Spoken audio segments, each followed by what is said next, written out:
দেখো আমি বেগুন কেটেছি, বেগুনটাকে ভালো করে কেটে পরিষ্কার করে নিয়েছি। এটা বড় বেগুন ছিল, গোটাটা দেখালাম না, কাঁটাটা দেখালাম। প্রথমে আমি দেখো নুন দিয়ে দিচ্ছি, নুন একটু নুন দিয়ে দেবো, একটুখানি লঙ্কার গুঁড়ো দেবো,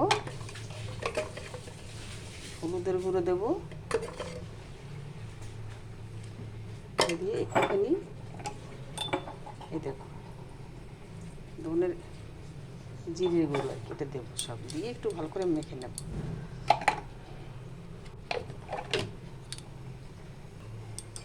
তিনটে চারটে চিনির দানা দেব।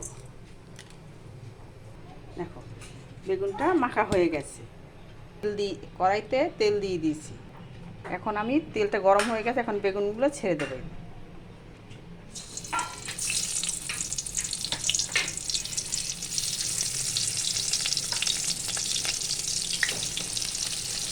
তিনটে দিলাম, একটা ছোটো দিয়ে দিলাম।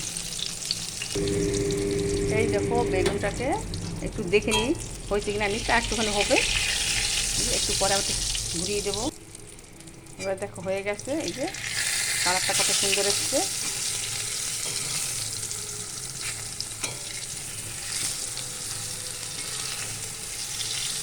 ঘুরিয়ে দিলাম, একটু হবে।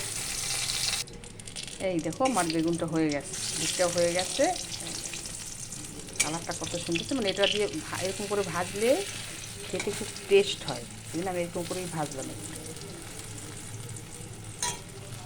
এই দেখো বেগুনগুলো নামিয়ে ফেলেছি থালায়, কত সুন্দর কালার এসছে।